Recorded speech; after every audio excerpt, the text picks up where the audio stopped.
Welcome back to the Brewer Fanatic podcast. We are your hosts, Jack Stern and Spencer Michaelis, coming to you every week to break down all things Brewers. We got a lot to cover for you all this week, so buckle up. This might be a long one, but it's mostly good stuff to go through, so I guess we'll dive right in. But first, Spencer, how are you doing on this 4th of July afternoon? Yeah, I'm doing well. I've got all of my patriotic garb on, meaning I have my one Brewers 4th of July hat that I own from like 2016, I think. So I'm sporting that. Anybody watching this gets to not only see our beautiful faces, but also my hat, which is pretty exciting for them, I'm sure. Good. But otherwise, Yeah, I'm doing great. How about you? doing great. Yeah, all kinds of perks for the video audience if they want to see Spencer's patriotic garb. I'm not wearing any patriotic garb because I'm bland and boring. But this was not a bland and boring week for the Milwaukee Brewers so far. We're going to dive right into it here. They started off with a series win against the division rival Cubs at home, beating them 2 out of 3 games at American Family Field. We'll start with game one here. The Brewers taking this one by a score of 4-2.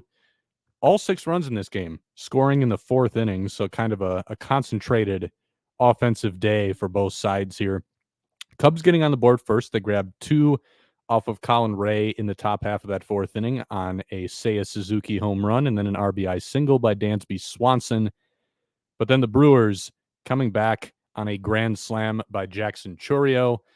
There was a little bit of luck that came in front of that grand slam. The Brewers loading the bases by not hitting a single ball out of the infield. The sequence here that brought Chourio to the plate was a walk, a catcher's interference by Sal Frelick that allowed him to reach base, and then Rhys Hoskins with 2 outs hitting a little squibber to the mound, but it skipped off Jamison Tyone's glove, and that loaded the bases. Everybody was safe, setting up the blast for Jackson Chourio, continuing a really, really strong month of June here. I should have written down the numbers from his month of June, but I believe he finished with an OPS, if not over 900, it was around 900, wasn't it, Spencer, for It that was month?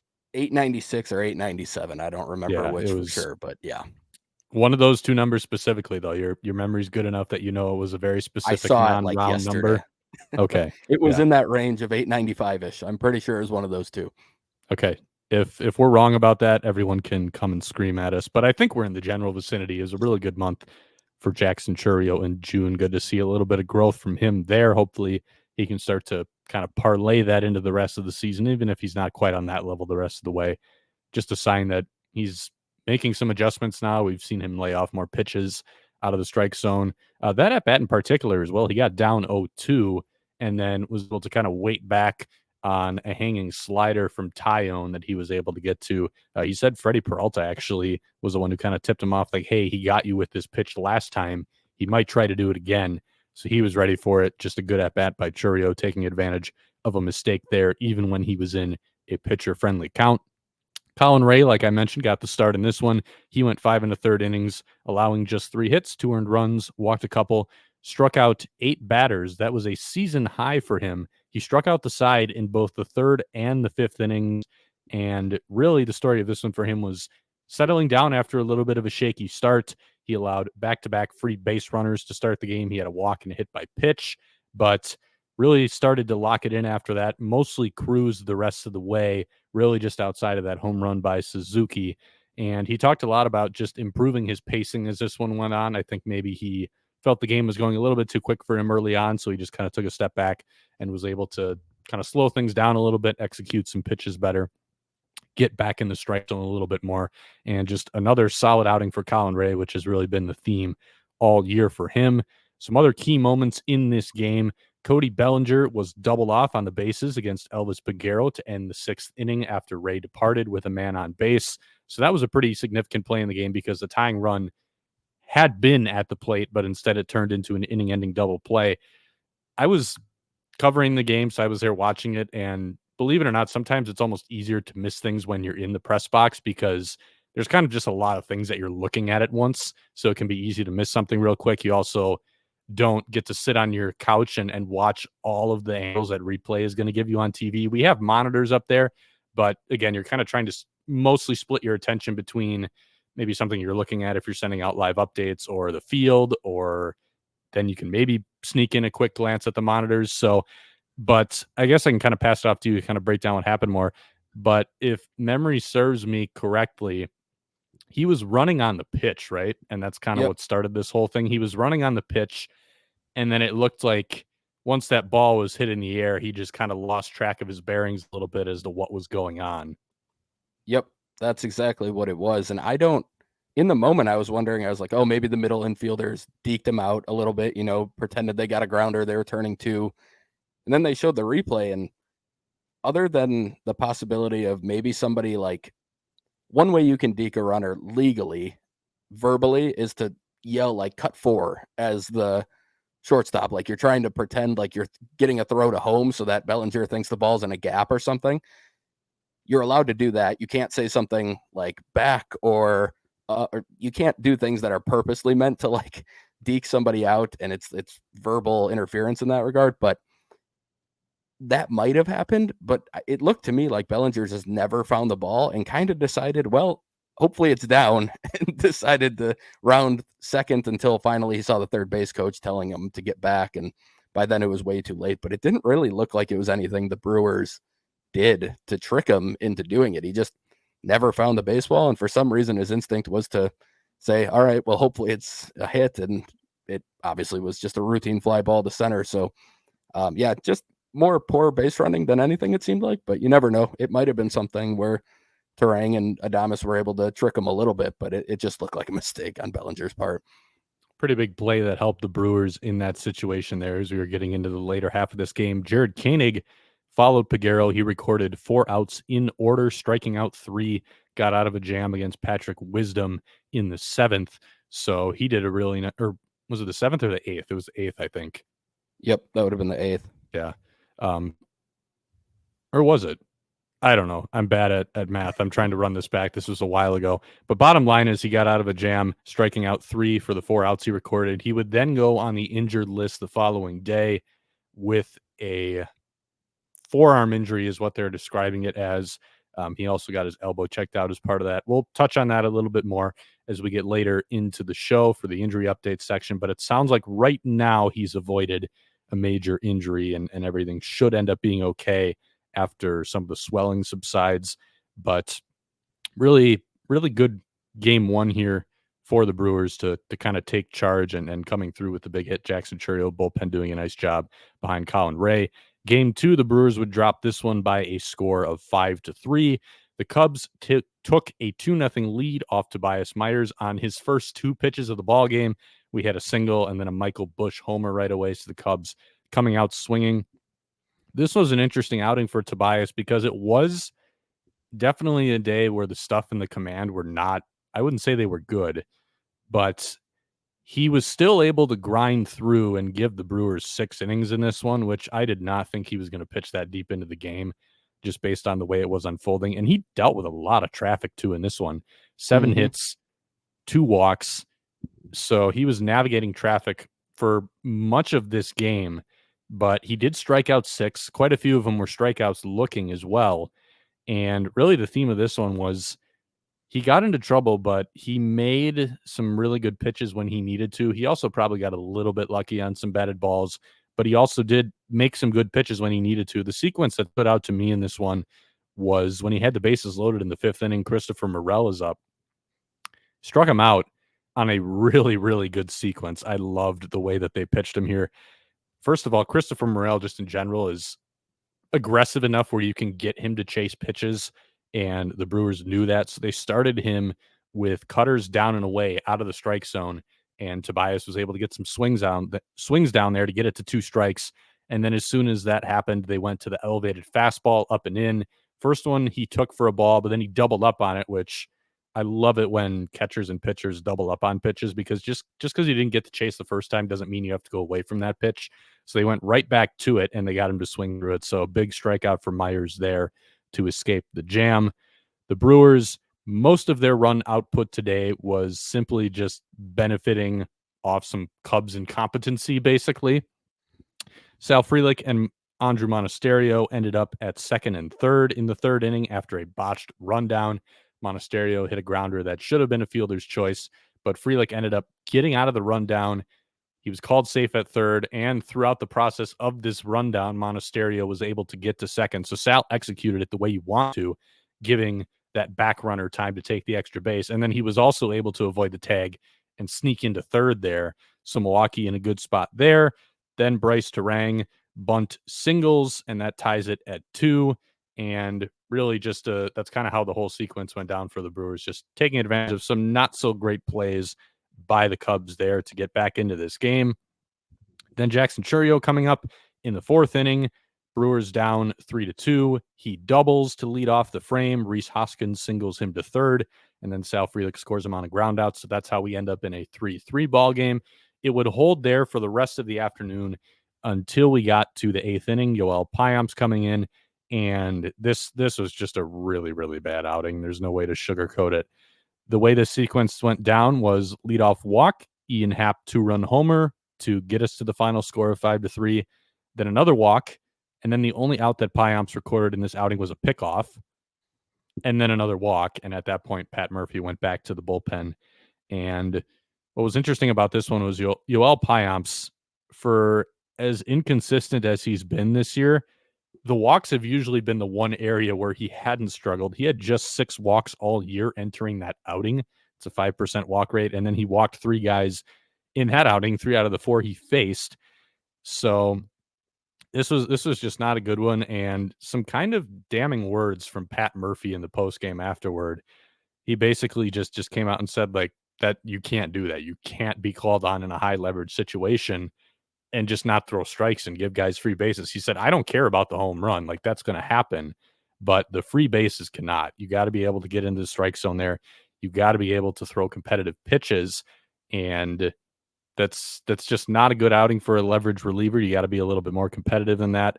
And Pat Murphy is never going to be one to mince words, but in that spot specifically, he didn't hold back there. And those are the kind of comments that you maybe start to read into a little bit. Like, those are not the comments that you're going to get from a manager when you're a guy who's got a firm grip on your high leverage role. So that kind of leads us into our first question here from Lucas, who asks, is there any hope for Joel Payamps? And this could be an interesting question for us to go through, because I feel like usually we're on the same page on a lot of stuff, but this is one where we do have some differing opinions on what the future holds for Joel Payamps. So, Spencer, I'm going to let you start. Do you think there's any hope for Joel Payamps? Yeah, I think there's a lot of Brewer fans who are ready to get rid of Payamps. I wouldn't put myself in that boat yet, but I would be lying if I said I felt good about where Payamps is right now. The expected ERA is 5.96 right now, which is really, really bad. The quality of contact has just been not good. I mean, there's been a lot of hard contact. His ground ball rate down 14% from last year. So there's more hard contact, and it's in the air more often, which is not what you want.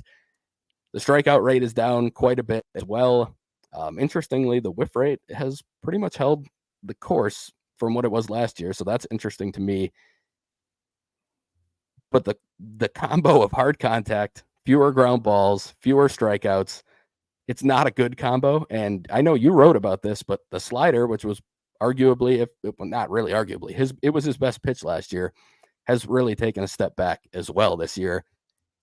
It feels like the command is playing a big part in this, in that if you're getting that type of whiff rate that you got last year, it means you're probably just not getting pitches where you want them to be as often, because hitters are swinging and missing, but you're not able to put them away when you get into strikeout counts, and you're not able to, I would imagine, and I didn't check on this, but I would imagine that the called strike rate is down quite a bit this year, meaning he's not landing the slider or even the two-seam or anything like that, like where he would want it to be to try and get strikes with the secondaries or the fastballs. And it's a hard combo to believe in right now with everything going on, with your best pitch regressing.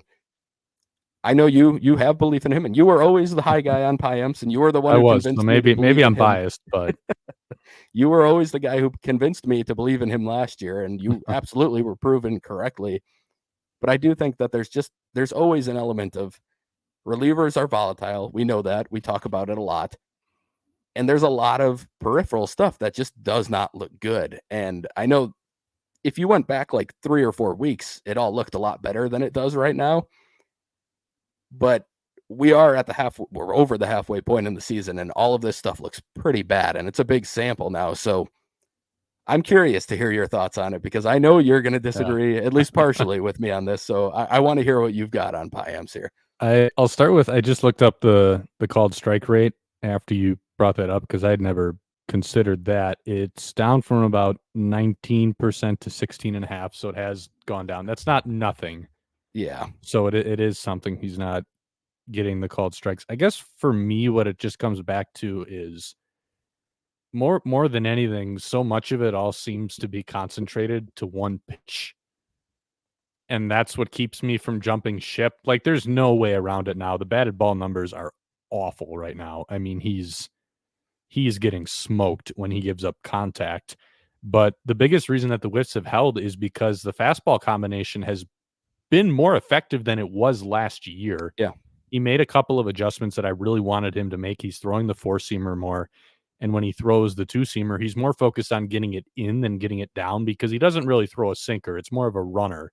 So if he's going to get weak contact with that pitch, it's got to be coming because that pitch is inside and getting in on the handle versus just getting a rollover. So the fastballs have been, like, if you go by like the batting average against and the weighted on base average against, the fastball combination has been quite a bit better than it was last year. He's still got like a 36% whiff rate on the four-seamer. I think that is legitimately a good pitch because of the angle that it comes from out of his hand. And I think that does make it really tough for batters to pick up. He does have a high exit velocity on it when guys put it in play. So it is a little bit of an all or nothing pitch, but the whiff rate is high. There's been hardly any damage against it this year.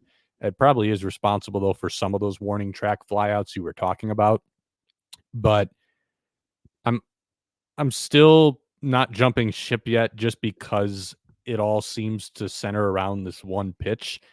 If it really just seemed like the arsenal as a whole was kind of falling apart, I'd be a lot more alarmed. But I think we're still at a point where if something suddenly starts to click with the slider, everything will fall back into place. I'm not saying that's going to happen, but I really do think that's all he's missing. I think that it's really just that one pitch, and then everything else is going to kind of start to come together if he can find that again. So that's why I'm at a point where I'm not going to give up on him yet. I knew going in he wasn't going to repeat everything he did last year, but I still thought, okay, this is a solid, at worst, solid middle reliever, because that's really what he's been even before he came to Milwaukee. He actually had a fairly consistent track record as a solid middle reliever. So it felt like you could at least get that out of him. So I'm still going to hope that that's in there. At the same time, to kind of go on the more negative side of this, watching him pitch for the last couple of weeks and now kind of seeing what's happened the last few times out, a thought that popped into my head is this is reminding me an awful lot of the end of Jeremy Jefferson's final tenure in Milwaukee. I was going to say exactly that. Where he got cut once his ERA ballooned to like 5.5 or whatever it was. But up until basically his final 10 appearances with the team, he was sitting at like a mid-threes ERA, mid-threes FIP. You could kind of tell that something wasn't quite the same, but for the most part, like, everything was going fine. Like, even the peripherals were fine. And then all of a sudden the bottom just kind of fell out. And then that was the end of it for him. So there are some similarities with the way that this seems to be unfolding, but I'm still going to probably be a little bit more optimistic about him than most people, just because I think that he really is closer than it looks. I think so much of it comes back to the slider. And again, if he figures that out, I think it's going to get back to a point where he's pitchable again, basically, is what it comes down to. Like, he's a solid middle relief arm. He definitely does not have a lot of help in terms of flexibility because he's out of options. But I think really where I just ran into a stark disagreement with you was you texted me after this outing and you said, I wouldn't be surprised if he gets DFA'd by the end of the year. And I kind of disagreed with that. But it's not trending in the right direction. I'm going to be a little bit more hopeful for a turnaround, I guess, is where the difference comes in. Yeah. But that's definitely fair. I think I didn't feel like I was like saying he's getting DFA'd soon, but I think with the way it's trending, could you really argue that you don't feel like that's a possibility? Like, it feels like it's a real possibility I if mean, things don't it could turn around happen. somewhat soon.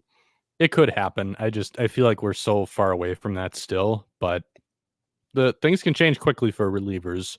Yeah. Um, but yeah, we are at the point where like it's, and again, like you said, I wrote about the slider. That was like 2 weeks ago already when they were in San Diego. Yeah. So we already knew that there was a problem then, and now you're really starting to see the results start to snowball with that problem. So we'll see what the future holds for him, but I think at the very least he can't be pitching leverage spots right now. You Yeah. gotta use him as more of a B guy and see if he can kind of right the ship. We'll come back to Payamps during the Rockies series here as we go through, because everything we're talking about kind of reared its head there. But in the interest of time, we'll jump into Game 3 here. The Brewers winning the series with a 7-1 victory. Nico Horner putting the Cubs on the board first once again, hitting a leadoff home run against Freddie Peralta. And then that was basically it against Freddie Peralta for the entirety of the day. He only gave up one hit and issued a couple walks after that, but really nice day for him. The Brewers scoring all 7 of their runs in the 4th inning. Christian Yelich hitting a go-ahead home run, Sal Frelick hitting an RBI single, and then Bryce Terang hitting another grand slam for the Brewers, their 5th in 8 games. And kind of fitting that Bryce Terang was the guy to bookend that stretch. He started it in San Diego with that late grand slam, and then hit the grand slam here at home to lead the Brewers over the Cubs. Terang's season is taking kind of an interesting trajectory. And I know we touched on this last time, so I won't go into it a whole lot. But I think that this is an example of how a guy ended up arriving at his best power swing, so to speak, by not trying to hit for power. And Hmm. it just kind of sparks this discussion of what works best for each hitter. It's going to be different. And like if you talk about Rhys Hoskins is not going to be able to maximize what he's good at or maximize his power by trying to shorten up and punch the ball.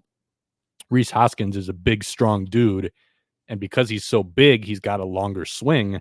So in Rhys Hoskins' case, just swing as hard as you can. Like, try to hit the ball hard, and then what's going to happen is when you get it, it's really going to go. And then you can also have a swing where if you swing hard and you maybe just miss it, you can probably still muscle it out, and Yep. that's where the power numbers are going to come from. A guy like Bryce Terang, ironically, in his case, he's most likely to hit for power when he's not trying to, because when he's got such good bat control, and that gives him the ability to time the ball up better and just consistently get to a good contact point, now you're going to have more times where he's just hitting a home run, basically, not because he's putting a whole lot behind it with the swing, but just because he's catching it at a perfect contact point, just a little bit, like right as that ball is crossing the plate, like maybe a little out in front, getting the bat head out in front of it. And then that ball is just going to fly regardless of how much you put behind it. And if you watch a lot of the videos of his home runs this year, including this one, it does not look like he swung super hard because he didn't. Like, it's Yeah. almost kind of surprising how quickly the ball comes off the bat compared to the swing. And that's really just the product of it's so compact that he's just catching the ball in a really good spot. And that gives it usually just enough to squeak out. These aren't moonshots by any stretch, but including that grand slam, but it gives it just enough where it comes off the bat hard and it's coming off at the right angle where, he can hit it 385 feet. And that's kind of where the power numbers are coming from. He's now tied his career high for home runs, or I should say just his home run total from his rookie season now. And he did that on the last day of June. So it's kind of an interesting thing to talk about, just the fact that for some guys who are never going to be power hitters like Bryce Terang, the best way to actually tap into a little bit more of your game power and maybe have your game power play above the raw power is what he's doing right now. Yeah. Even a guy like Yelich has talked about that in the past, and how if he's trying to hit homers, it tends to not go super well. And when he got into that really good stretch in the second half of the 2018 season, it was all timing, and it was all catching the ball out in front more often, but he was still just trying to hit line drives and gaps at that time. And Yelich has far more raw power than Bryce Terang does, and he's always had the ability to be a home run hitter. But the approach of it all is pretty similar in that he wasn't trying to hit homers when he was having some of his best home run stretches, and it was all about catching the ball at the right point in his swing. And that's where you see, like, he got into his struggles with grounders too, because it was all kind of a timing thing for him.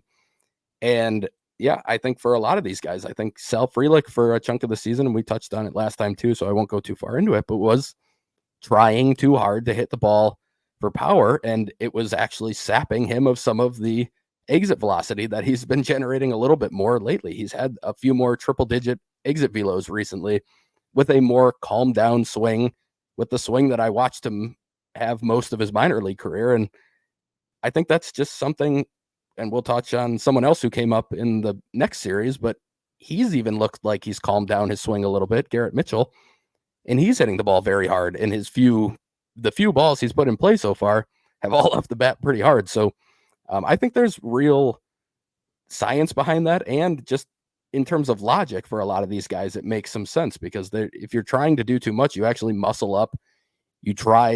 You end up getting longer with your swing, and that we saw that with Terang a lot last year. Like, it was a longer swing than what he has this year, and unfortunately we can't compare the data because we don't have it from last season, but it's pretty obvious, and he's talked about it at length as well. So I think that's a real thing that I think a lot of hitters, it makes sense for them. And like you said, for guys like Rhys Hoskins, Gary Sanchez, those guys should be swinging hard and trying to hit for damage because that's the best way for them to do it. So it's just interesting to kind of look at it from all these different types of players and how they need to operate to be at their best, especially in the power regard.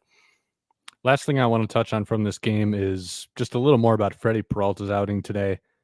I know I've been probably about as harsh on him as anyone who's analyzed or evaluated his outings this year. You as well. We've kind of been in agreement on that. Mm-hmm. But this is like exactly why I've been so critical of what he had done so far this year, because this is the kind of stuff that he can do. And for the role that he's in now, like, this is what the Brewers need from him, and this is what the Brewers should be able to get 100%. from him. This outing in this game, 7 innings, 2 hits, 1 earned run, 2 walks, 8 strikeouts, just the run scoring on the home run. But the big thing as well was the efficiency. 103 pitches to get through 7, compared to his last outing where it was over 100 pitches to barely get through 5. Like, this is what you'd like to see more of. He retired, I believe it was like the last 14 hitters to end this outing. Just really, really good stuff from him. Just a lot more efficient.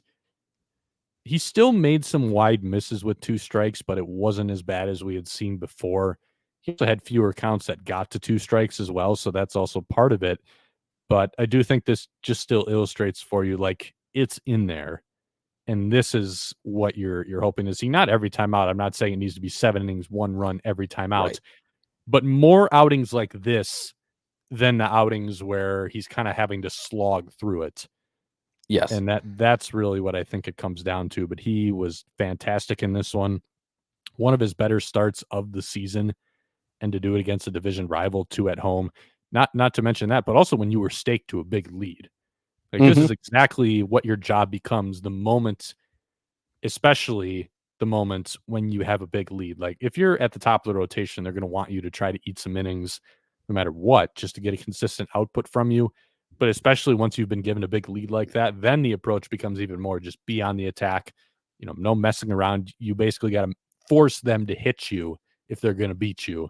No need to be too fine or anything like that. And he did that. So really nice job from Freddie in this outing. And then Jacob June is coming out of the bullpen with 2 scoreless innings to send it home to wrap up this series. Spencer, do you have any thoughts on Freddie Peralta from this game? Or No, I think it's exactly what you said. It's just what we know he's capable of it. We saw it the second half of last year.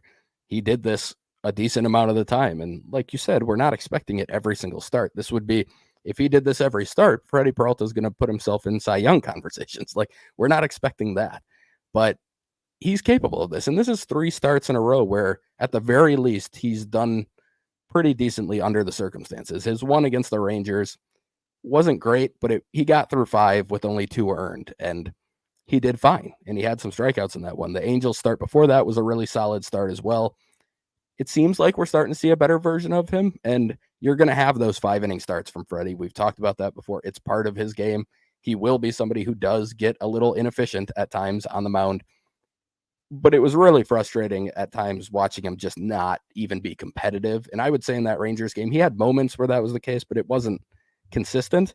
So it just feels like the last 3 weeks or so, we've seen a better version of Freddie, and hopefully that's the guy we're going to keep seeing. And I mean, if you get anything close to that Cubs start, with somewhat on a semi-regular basis, like he's going to be really good for the Brewers, and the Brewers could really use somebody at the top of the rotation to eat a bunch of innings and to do it in a strong like performance way. We need that as well. So really good to see from him. We're going to move on now to the Colorado Rockies series. The Brewers going back on the road. We're only going to be able to cover the first 3 games of this series because MLB scheduling has decided that on July 4th, for the final game of a series before the Brewers have to travel again, they are going to play at 7 o'clock at night, 7 o'clock at night Central Time. So that doesn't put us in the best spot for trying to figure out how we're going to plan this episode because, MLB is supposed to be thinking about us when they're putting together their scheduling. Correct. But bottom line is we're recording this before the final game of the series, but the Brewers have taken 2 of the first 3. So they're going for a series win if they can win tonight. Even if they lose, it's a series split in Colorado. And I'll be the first one to admit this series so far has gone a lot better than I was expecting it to. I know I kind of said this to you, and then I did tweet it out in the middle of game 1. This was an exceptionally bad matchup for this Brewers team, Yes. especially for their pitching staff, because really the whole gambit of the pitching staff this year has been, we're going to play up our results on contact as much as we can.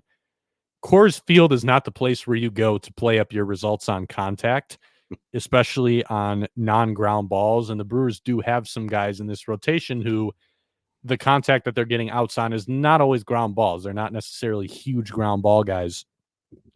And Bryce Wilson is one of those guys. And game 1 did not go well for Bryce Wilson. Rob Zastryzny got the opener assignment in this one, and he retired all 3 hitters he faced in order. Probably got a little bit of help from Jackson Chourio on a screaming line drive towards the wall and right, but he got through that first inning without any damage. That gave way to Wilson, who went 4 innings, 7 hits, 5 earned runs, 2 walks, 3 strikeouts, and a couple homers. A couple times where the Brewers gave him a lead, he gave it right back. Some of the peripheral metrics for Wilson in this one: a 53% hard hit rate, a 33% barrel rate, and an average exit velocity allowed of 94.5 miles an hour.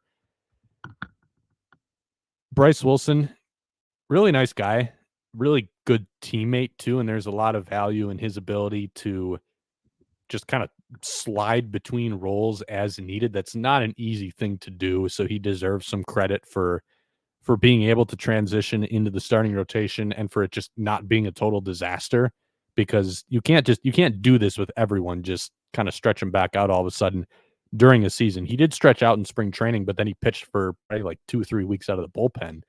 So he did have to stretch back out a little bit, but he's not good in a bulk role. He's just not. And that's not meant to be a slight on him as a pitcher per se. It's not where he needs to be. I don't think his stuff is good enough to be in a bulk role. I think a lot of the success out of the bullpen just comes from when you're pitching in relief and you throw that 5-pitch mix out there in 1 inning alone or 2, 3 innings alone. It can kind of avoid barrels just enough and things of that nature. But once you get him into a bulk roll, the walks too is a big one. Like, it's a lot harder to hide those walks over a start.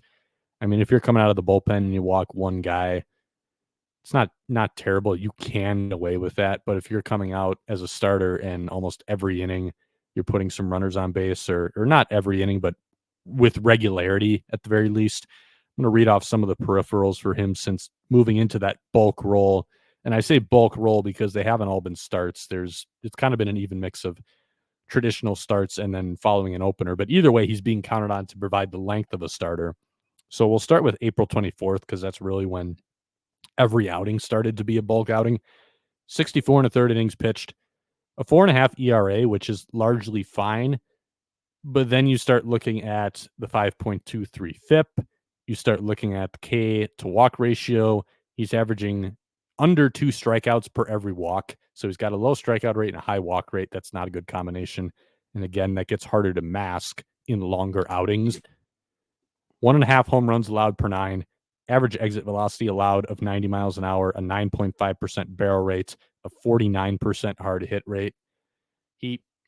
he hasn't pitched good as a starting pitcher or as a bulk guy. He's really had, I would say, 3 bulk outings that have been fairly solid. I know he had the one early on in Kansas City, and that was kind of the one where it was one of the first ones, and we saw it, and our initial reaction was like, yeah, I mean, if he can throw the ball like this, he might be able to hack it as a bulk guy.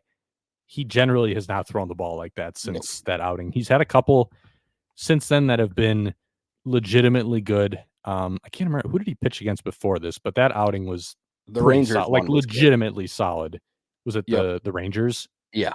Okay, yeah, that was a legitimately solid outing. I actually thought, ironically, that the Detroit one was not bad. I think he got kind of unlucky in that Detroit one, even though that was one of his higher outputs in terms of runs scored. But for the most part, the vast majority of these outings, even when the results have been good, he's not thrown the ball well. It's been lots of walks. He tends to kind of get out of sync pretty easily in some of these longer outings, it feels like, where his lower half is in front of his upper half. He talked about that after that Cardinals start he made a couple months ago, where it was just all over the place. But he has a lot of these outings where more often than not, it's been walk a bunch of guys, give up loud contact that finds a glove, like to the point where even the Brewers defense is probably not going to be able to sustain it. Like it's not like Colin Rea level of allowing some loud contact. It's been more for him, especially like in the air as well. So it's just everything about Bryce Wilson and the way that he's going to get outs. It fits so much better in a shorter outing coming out of the bullpen.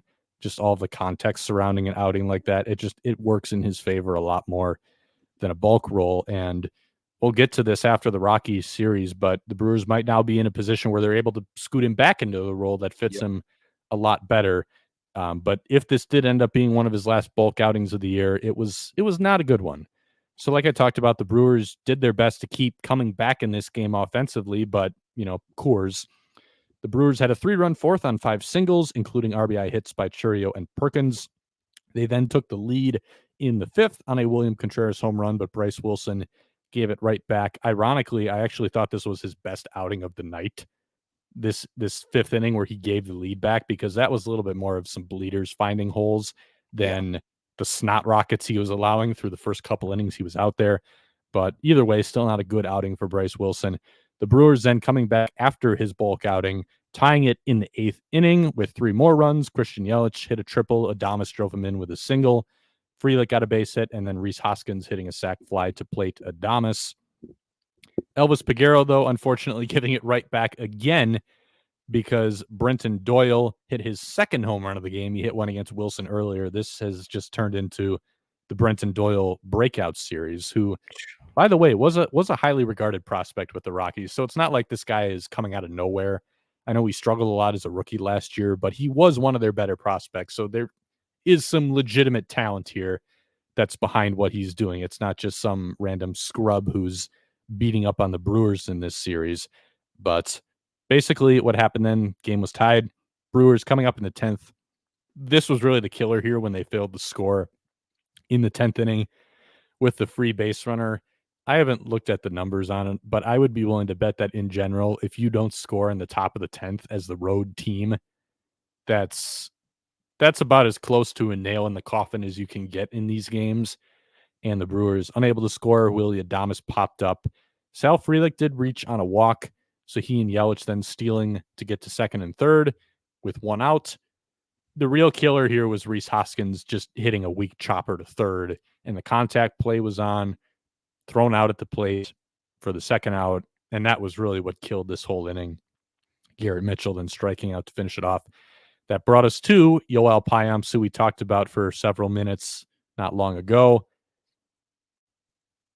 This one, I will say, you can't really fault him a whole lot for this one. He basically got to throw like 3 competitive pitches in this inning.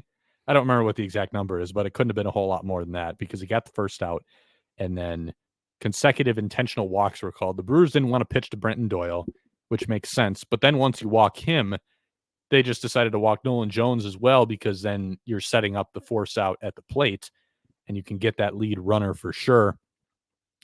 They played a 5-man infield. Sal Frelick came in. and he was positioned at second base. Payamps throwing one pitch to Jake Cave, and it was, shockingly, a slider down the middle. So Jake Cave lacing it into right field. But again, it's hard to fault a reliever, recent struggles notwithstanding. It's hard to fault a reliever for basically getting no breathing room, and he threw one bad pitch that resulted in a hit. Like, you can't really take a whole lot away from this outing. It doesn't change the narrative about Payamps for sure, but I don't think you can count this one into the bucket of, yeah, he's been pitching poorly lately. No, it falls into the bucket of the Nick Castellanos RBI double to win the game in Philadelphia earlier in the year too, where he threw one pitch to Castellanos, he lined it down the line, and it was over. It's when you come into the bottom of an inning in extra innings and it is tied, and there's a guy starting on second base, it's hard for me to view anything you do as a huge negative, short of maybe, walking three guys on your own accord and walking in the winning run. You can have a really positive outing there, obviously, if you're able to keep that runner from scoring, but I'm never going to knock you too much for allowing that run to score. And like you said, did they bunt him over to third? I believe they did to start the inning. I can't remember for sure, but I thought it was a fly out to start the inning because that's how he got the first out. Was that it? Okay. Yeah. I can't remember if that moved the guy to third or not, or if there was a steal or something happened. But I remember it mainly they just didn't want to pitch to Doyle. Yeah. And then at that point, it's like, well, then we might as well just try to set up a force at home. Right. He was on third somehow. I don't remember how that happened, but either way, like if it was first and second with Nolan Jones coming up, they would not have walked him to put the winning run on third. So obviously something moved him over. Maybe it was that fly out, but either way, yeah. It's a tough spot for a reliever to come into, and I'm never going to really hold anything against them for not being able to get out of that and sending it to the 11th. You would just be happy if they did. So yeah, nothing too much there. It's just everything we already talked about, which is what you want to use if you're arguing against Payamps right now, not that situation. Yeah, for sure. Okay, yeah. So he advanced to third on the fly out. Okay. So you had a guy on third, yeah, which is because I remember there was no bunt, so it was that leadoff fly out that moved him to third. And then that's how you get in that spot where you issue those walks. But yeah, it's that one you can't really pin on Yoel, but it doesn't do anything to change the narrative or the situation relating to him in either direction, basically, is what we're saying. Moving on to game 2, though, the Brewers jumping right back on the horse and coming back in this one. Dallas Keuchel making his second Brewers start, and it seemed like it was going to be a long night at the start of the outing, but the final line was actually very good for Coors, especially 5 1/3 for him, 4 hits, 2 earned runs, 2 walks, and 5 strikeouts. He gave up 1 home run, which happened to be to Brenton Doyle. This was an interesting outing because I don't think he pitched as well as the line would indicate in terms of execution. He threw like 37% of his pitches in the strike zone. He had a ton of non-competitive misses with the changeup. He was throwing some changeups that were going like 57 feet. And then he had some that were missing like way up in glove side or way up in arm side. He benefited quite a bit from a Rockies team that did not show a whole lot in terms of plate discipline. Because if he was facing just a team that was grinding out these at-bats more, they would have worked him for a lot more than 2 walks. Because when you're in the strike zone just over a third of the time, you are usually going to walk more than 2 guys. Yeah. So he did execute some pitches well. Like a lot of the strikeouts came on pitches that were like painting the corners. And you could tell that was the goal. It seemed like that was the goal for him, basically, just avoid the heart of the plate at all costs, which is kind of going to have to be the approach for him to some extent. But you're not getting away with numbers like this against most teams if you're just not in the strike zone and not throwing a lot of competitive pitches. Like these were not, I'm ahead in the count, out of the zone chase pitches. Like these are pitches where it looked like he was trying to hit the corners and he was missing well out of the zone. So he's still going to have to execute quite a bit better than he did on the whole in this one, but he'll definitely take the 5 1/3, 2 earned. The Brewers then on the offensive side of the ball, coming back to tie it at 3 in the 7th inning. Bryce Terang hitting an RBI double in that frame, and then Willie Adames Well, hitting a base hit. What'd you say? that RBI double was a pop-up to shallow right center, if you recall. It was, but it goes down as an RBI double in the box score. So the Brewers Yes, I again just don't want taking to credit advantage of Bryce too much for yes. Brewers again taking advantage of some shoddy defense, which they have done at times throughout this year. But runs are runs. You take them any way you can get them. Willie Adames then hitting a single that could have scored the go-ahead run and probably would have 9 times out of 10, except Nolan Jones is capable of throwing 100-mile-an-hour darts that basically hit the catcher right above the knees so he can drop a perfect tag down. And that's what happened here. Even knowing that Nolan Jones has a good arm, I thought this was still a perfectly fine standard send. Like there's 2 outs. You have one of your fastest base runners. The only way he's getting him out is 2 things need to happen. 1, he needs to throw the ball that hard. Yep. And 2, it needs to be right on the money. And he did both of those things. So at that point, you just tip your cap because he made a tremendous play. And when it takes a tremendous play to beat you, there's nothing where you can go back from a process standpoint and say, oh, we screwed up. Like, no, you didn't. They just beat you. The guy beat you. Right. He made a great play. You tip your cap and you move on there. So that unfortunately kept the Brewers from taking the lead in the 7th. And then the Rockies coming back to grab the lead in the 8th inning against Brian Hudson.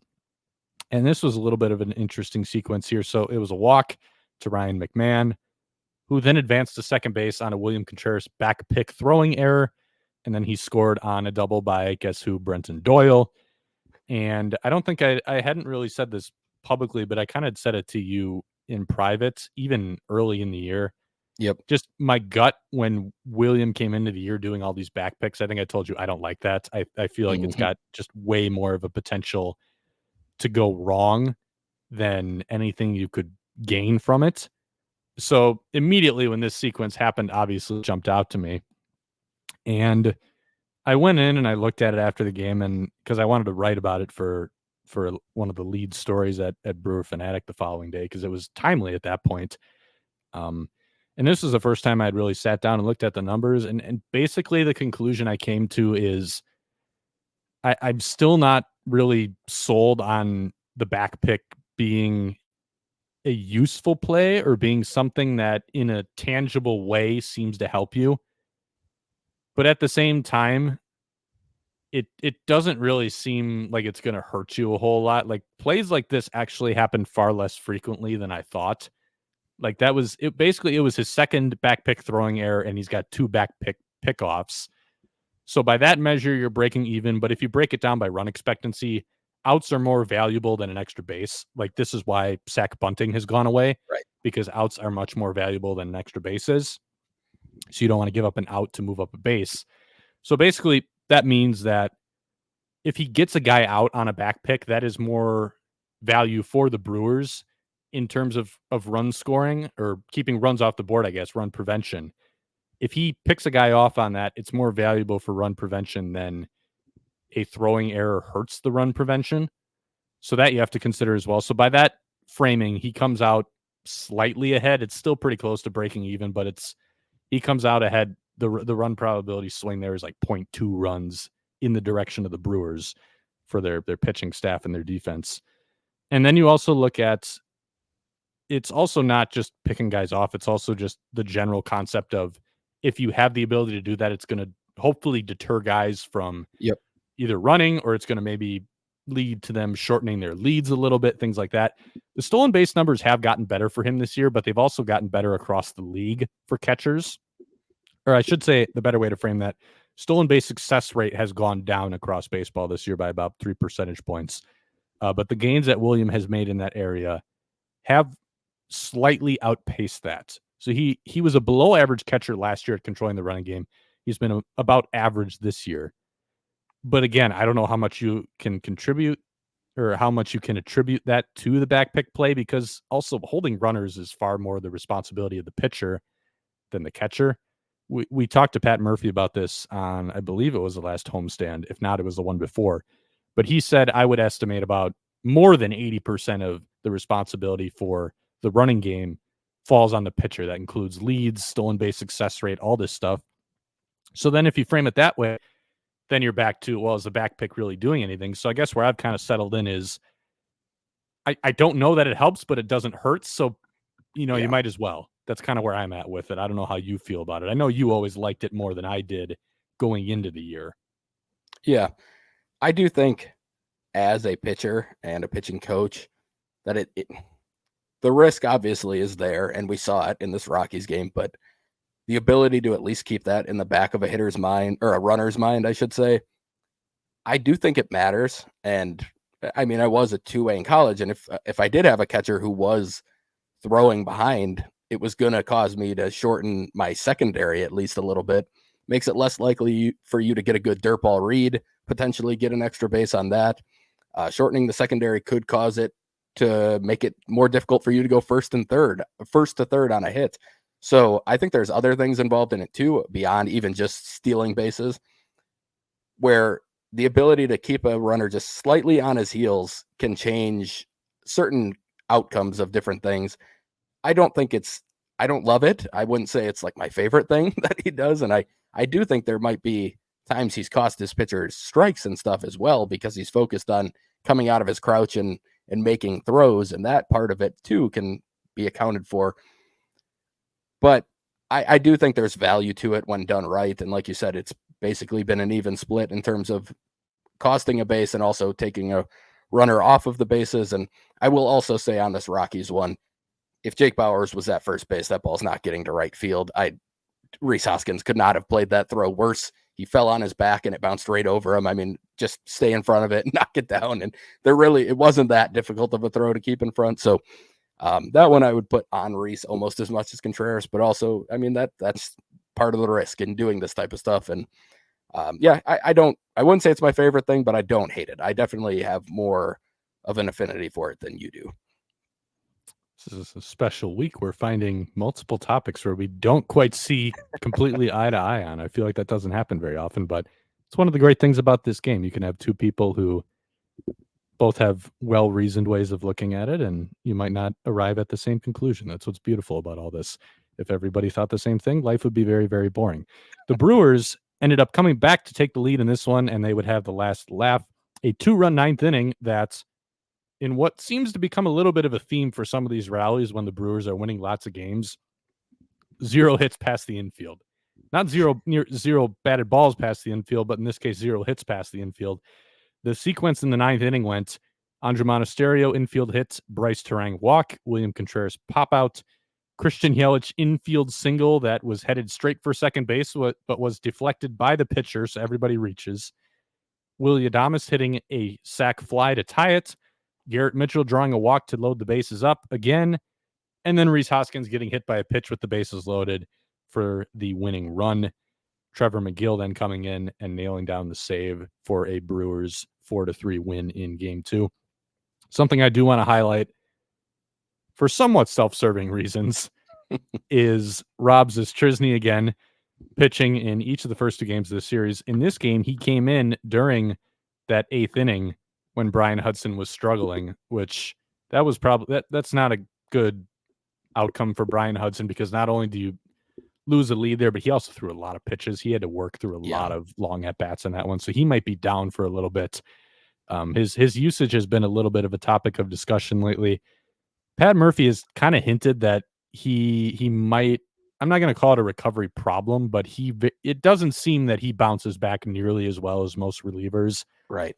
And he kind of implied that it was just because he's such a big dude and there's just so much effort that goes into his delivery and driving down the mound as much as he does because he's got elite extension.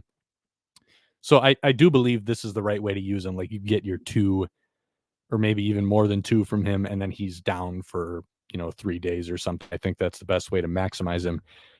So that's not great that now he's probably going to be down for a little bit after this. But Rob Zastryzny came in, recorded the final 2 outs with a couple guys on base, and that really positioned the Brewers for this comeback here because it prevented any further damage, and they ended up winning by 1. Zastryzny is someone who, even when the Brewers signed him, I kind of had my eye on him like, oh, there's been some interesting changes that he's made here to the arsenal lately, because I'm a sicko, and anytime the Brewers sign any reliever, I'm going to look for pitch mix changes to convince myself that this guy could be good. But in Zastryzny's case, like, there's some actual interesting stuff here. And I talked to him about it on the last homestand, and he just kind of walked through the whole process of replacing the curveball with the sweeper. He said basically, once I was able to get access to analytics, because he didn't have it when he first came up with the Cubs, but he said once we got all this pitch tracking data, I was able to find out that I can't topspin the ball, and you need to generate topspin to throw a curveball. That's how the curveball gets its downward movement, and that's why you want a curveball to have a high spin rate, because the more top spin that you have, so that ball is spinning, picture spinning towards the 6 on like an analog clock. The ball is spinning in that direction, and the more it spins in that direction, the faster it spins in that direction, the more gravity is going to pull it down, and that's where you're going to get the drop on a curveball. He basically found out this whole time I thought that I was throwing a topspin curveball, but it turns out I actually can't topspin it. So what I was throwing was more like a crappy gyro slider, which basically means he was kind of throwing it like a football. And when you throw a breaking ball like a football, most of the movement vertically is going to come from the fact that you're getting that gyroscopic spin, which means that it's going to kind of have the late dive, but it's not going to drop a ton. It's not really going to have a lot of sweeping movement or lateral movement. So it can be an effective pitch, but in Zastryzny's case, it wasn't the most effective breaking ball he could throw. He realized he's really good at generating side spin on breaking balls, and that's where the sweeper comes in, because when you throw a sweeper, you want to generate as much side spin as you can, and that's what's going to contribute to that ball breaking upwards of 10 inches laterally, as opposed to a gyro slider or the curveball that Zastryzny was throwing, which is breaking like anywhere from half an inch to maybe up to 4 inches laterally. So he had the sweeper, and then he realized he needed something that was kind of in between his four-seamer and his sweeper that he could throw in the strike zone more and miss barrels with. So that's when he brought the cutter back, really ramped up the usage of that. He said that going into the 2024 season, he wanted to throw it more, and the Brewers had been following him from afar and noticed the cutter. So basically the Brewers called him up over the offseason and said, hey, we got some interest in you, and we want you to throw this cutter more. And Zastryzny says, well, that's perfect. That's what I wanted to do too. So he said it was a really good match between the two sides. He said the Brewers really helped him get a lot more comfortable with throwing that cutter to all kinds of different locations and just tunneling it off a fastball better than he did last year. So he got into that spot now where he had a really, really strong showing in AAA Nashville. He had an ERA of just over 3. Big thing for me that stood out is he was striking guys out at nearly a 35% rate, which is way higher than anything he's ever done before. When he was a starting pitching prospect with the Cubs, he was a lot more of a pitch to contact guy. But now he's really overhauled the pitch mix. He's gotten to a point where the Brewers have helped him get a lot more comfortable with what he's got now and expanding the ways that he can use that stuff. So he has all kinds of different avenues by which to pitch hitters. And it served him well in Nashville. And now he's here in the big leagues. I don't think he's going to be like a James Meeker who was up here for a couple outings and then they sent him back down or DFA'd him. I think he has a chance to stick around for a little bit. He was the guy who got the call when Jared Koenig went on the injured list. So just off the bat, he might be someone who can kind of step into the Koenig role a little bit, or at least not be a strictly garbage time guy. Like, he's going to get some decent work from him. Like, they chose him to open in his first outing with the team. The Brewers see something here. And if anyone wants to go read the whole piece, it's up at Brewer Fanatic. It went up, I believe, the day after his first outing.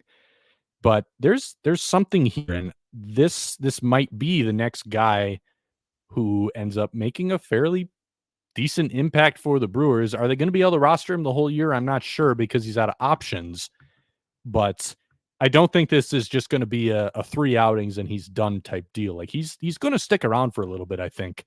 And especially with some of the struggles that a guy like Hobie Milner's had, or just some other guys in this bullpen, Payamps, like, Rob Zastryzny, I think, is going to make some kind of impact. How long is it going to be? I'm not sure, but he's going to be more than just kind of a blip on the radar guy who only pitches in a couple low leverage spots. Yeah.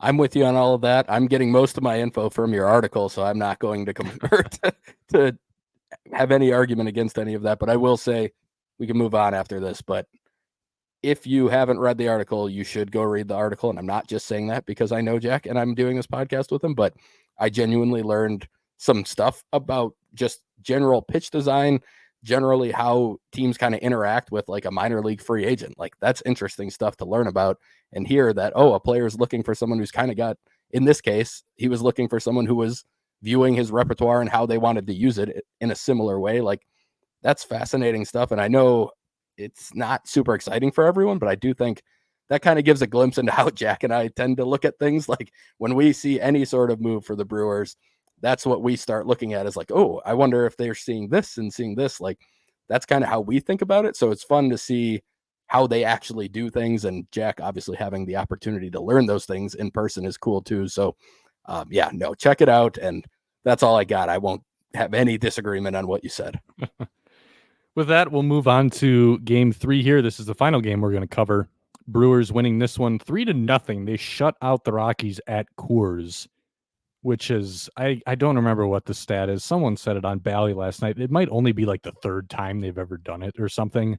3rd regular season, and then they did it in game 3 of that NLDS in 2018 as well, but 3rd regular did they? season. For some reason, I thought Jeffers gave up a run on the tail end of that one, but I guess not. Well, Vassallo definitely tweeted that yesterday, but maybe he took it down. I have no idea, but that's what I saw last night when he tweeted it out. Yeah, I haven't looked it up, so I'm not going to question anyone. But bottom line, a really nice showing from the pitching staff. Christian Yelich starting this one out with a first inning home run. He's starting to show more power again. We kind of talked about before what goes into that when he gets on these power binges, but he's now pretty far removed from that IL stint for the back. It seems like everything is kind of climbing closer to kind of locked in Yelich again, where he's catching the ball in a good spot, and you just see some of these moon shots that jump off the bat to the pull side. That's what he's done now, these last couple of home runs that he hit during this last week. So good to see that from him. He hit, I believe the home run was 112 miles an hour, and then his next at bat, he came up and hit 113 mile an hour double on a line drive. Yep. So he went 2 for 3 in this one with a walk. Bryce Terang and William Contreras having 3 hit days. Contreras too as well. I can't remember if I said this last week, but he had some good swings that we were starting to see. Yep. Or maybe I said it, I might have tweeted it out during the Cubs series because he had some good swings in that one too, where it was like you started to see he was hitting the ball a lot harder. The results were not following yet. He was kind of hitting some rockets right at guys, but it looked like he was starting to break out of it, and now the results are starting to come too. So good to see him kind of move on from basically those 3 to 4 weeks of struggles he had and kind of get back to more of what we can expect from him or what we've come to expect from him. So nice days for Bryce Terang and William Contreras.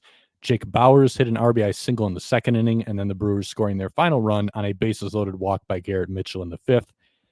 Colin Rea, I don't know what to term this one or what to call this one. Someone on Twitter who, well, actually, we'll get to his question in a little bit here.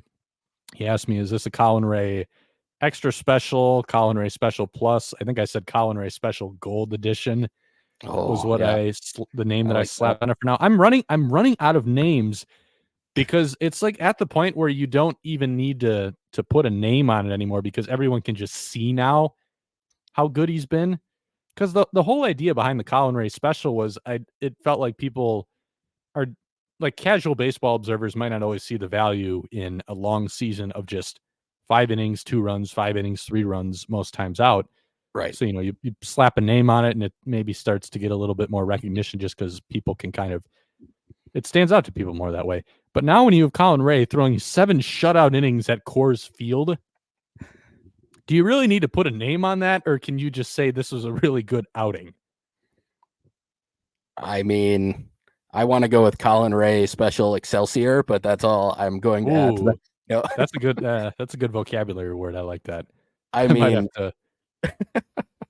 no, but to answer the question for real, I mean, this feels like kind of what he is. Now, this is not what he is. He's not a 7 shutout at Coors guy every time out. But outside of the Padres start where he struggled and he gave up some home runs, the last like month and a half, we were kind of expecting to see stuff regressing. in this time period. And instead, most of his numbers have improved in that time period. And he's always going to outperform a lot of his peripherals. And I think we saw something this week that had him as the pitcher who's benefited the most in Major League Baseball from it was his defense.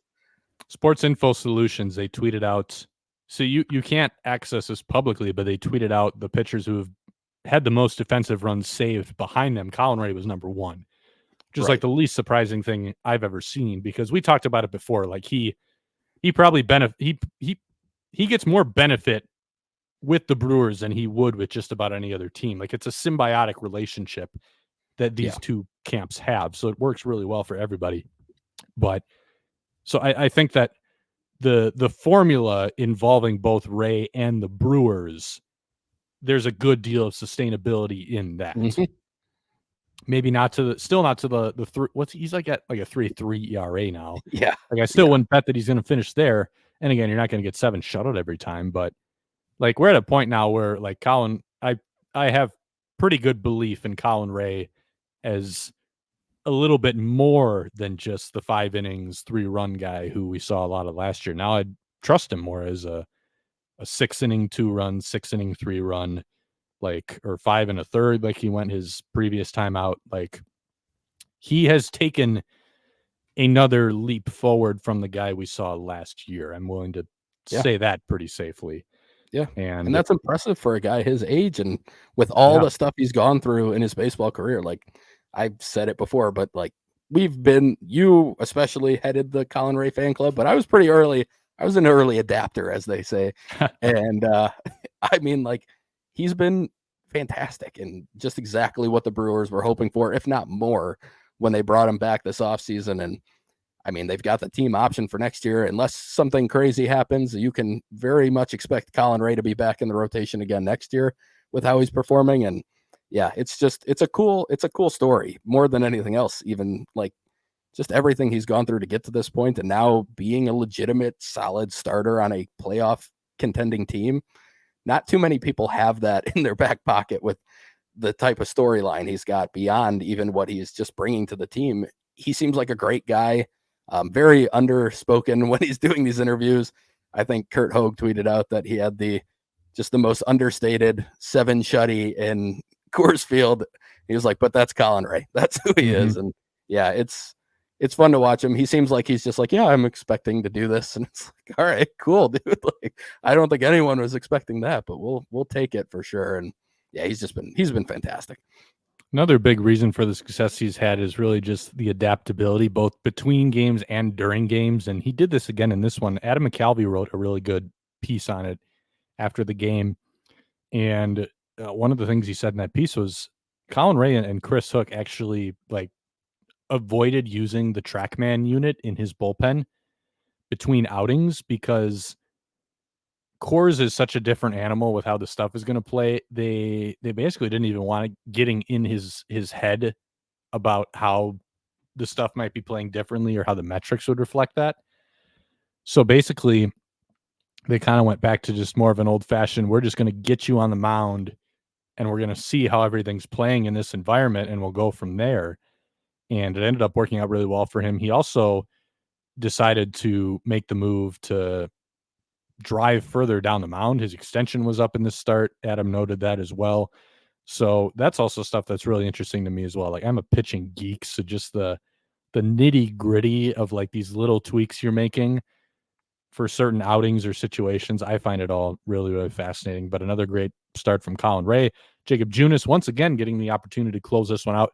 Pat Murphy staying away from his A relievers because they needed a break, which by the way, that's good managing. Like this is what he needs to be doing to pace yourself through a long season. So Junis throwing 2 scoreless on the back end to earn the save in this one. And then game 4 is being played tonight. We won't have anything for you on that one because at the time we're recording, they're still not going to take the field for like another hour and a half here. But that's going to be Tobias Myers against Cal Quantrill. Now we're going to move on to the final bit of news that we have to recap for you all here. It was announced on It was announced on Wednesday morning that the Brewers had swung another trade for a starting pitcher. this was a major league trade. They acquired right-hander Aaron Civale from the Tampa Bay Rays to stabilize that starting rotation. And Spencer, I see you just wrote it in the agenda here. It looks like they made an announcement about how he's going to fit into this rotation. So you want to talk about that? Sure. Yeah. So Murph told reporters probably 10 minutes ago while we were recording that Civale will be making the start on Friday night in the opener against the Dodgers, and that Bryce Wilson will be moving back to the pen. So timely on our part, because we were just talking about that potentially happening and how that would make sense. I'm glad to see that that is the way they're going to go. I think that is the correct choice in that regard. And yeah, we'll get to see him pretty much right away. That's tomorrow. It'll be the day some of you and most of you are probably listening to this. So yeah, that's the plan. And I can talk a little bit about who they gave up too in this, but Gregory Berrios was the prospect that they moved in the deal, a guy who's having a very, very solid season for the Brewers. He was at the high A level. He's only 20 years old. He's been a part of the minor league sandbox a couple of times. I've talked about him, but the offense has really stepped forward this year, and he was always a really, really good defender at shortstop. And that was kind of the calling card coming up through the system.